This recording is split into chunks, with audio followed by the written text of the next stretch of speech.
More on that, I'm joined by France 24's International Affairs editor, Philip Turle. Philip, good to see you as always. What's on the agenda at these talks? Well, the talks with the United States have already begun, and on that agenda are the same issues, basically security and terrorism concerns. There are also concerns about the safe passage of US citizens and other foreign nationals out of the country when they want to leave, and human rights. These talks, direct talks with the European Union, are taking place in Qatar, in Doha, while at the same time there is this G20 summit taking place in Rome. The difference being that the talks in Qatar are involving the Taliban with the European Union and the United States. So this is very important for the Taliban because they desperately need humanitarian aid. They desperately need the humanitarian aid taps to be switched back on. They were all turned off once the Taliban took power in August. And the situation in the country has since been going from bad to worse there, with huge numbers of people facing famine. Up to 1 million children in Afghanistan are facing starvation.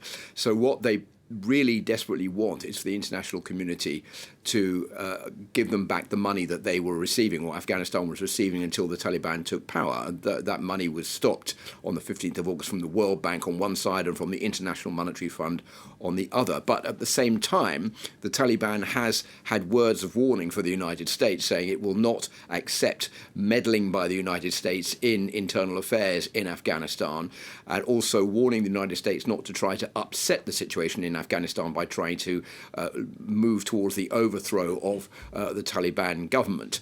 So the Taliban saying, yes, we can cope with the terrorist threat that is going on in this country. You have to remember at the moment that there is a strong terrorist threat from ISK, Islamic State Khorasan, which is a very big enemy of the Taliban, and which was responsible for an attack just the other day where dozens of people were killed in a bomb blast in a mosque. And this is posing a serious threat to the Taliban, basically for two reasons. Firstly, because it could undermine the Taliban's hold on power, and secondly, there is a fear in the Taliban that if they are too open towards the West and seen to be too moderate, then that will force other hardline members within the Taliban to leave the group and move towards ISIS. So they're treading a very fine line at the moment in trying to open up to the West, but not to open up just too much.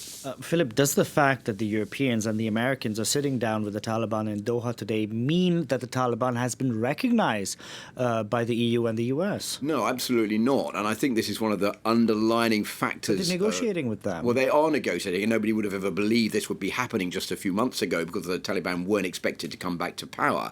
But I think what the West is saying is there will be no opening up to the Taliban until they show that they are going to, for example, respect the rights of women and human rights in the country. They say we're not going to judge the Taliban on their words, but on their actions. But there is concern, and we've heard this from Antonio Guterres, the Secretary General of the United Nations, that the situation in Afghanistan is going from bad to worse. As I was saying, with the humanitarian catastrophe, there's been a drought, there's been the COVID outbreak. There are all these problems which have been boosted by also ISIS in Afghanistan. You can see some information about them here.